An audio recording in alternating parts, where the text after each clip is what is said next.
We're on the second day of a government shutdown because of slam down politics. We need to reopen the federal government. The House needs to act.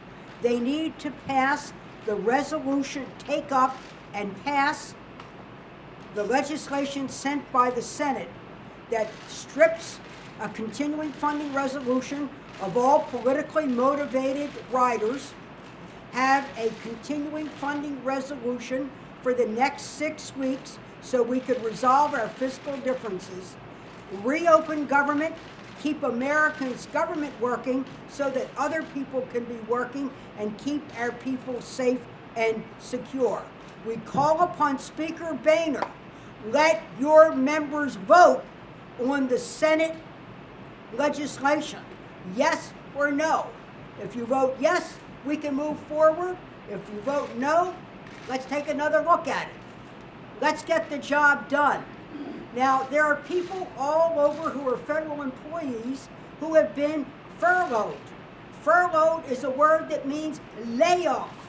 Furlough means layoff. 800,000 Americans, well-trained, well-educated, who show up every day to keep America working so America can be safe, secure, and also meet compelling human need. In my own home state, we see it.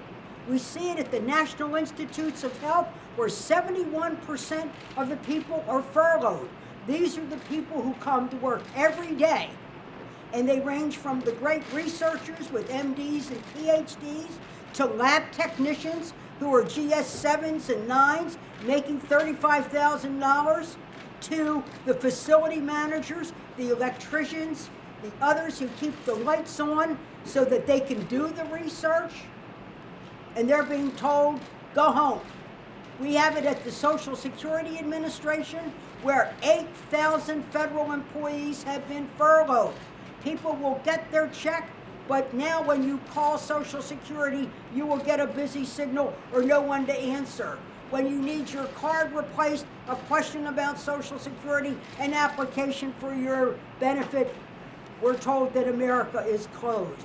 That is in a community called Woodlawn, Maryland, Baltimore County. That means that those 8,000 people here and in field offices all over America, they won't be going into the gas station.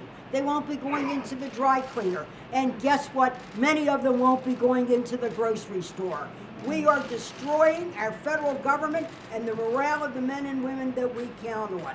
I want the government reopened so we do the job.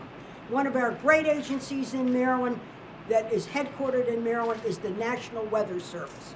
Many people feel that they get the weather from the Weather Channel or from their local TV station, watching that Doppler radar. Well, guess what? The Weather Channel gets it from the Weather Service in Maryland.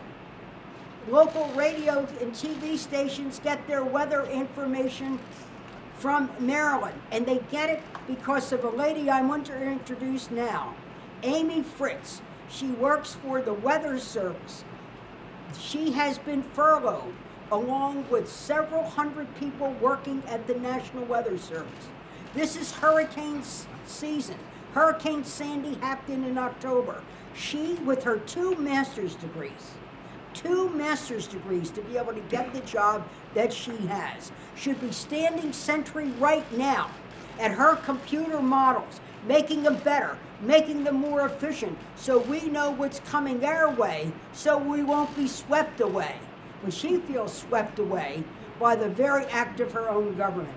I want Amy to come up here and tell her story. And in listening to her, you're listening to hundreds of federal employees every day who worked hard to get the job that they have so that they could work hard for America. We need to work that hard to reopen government.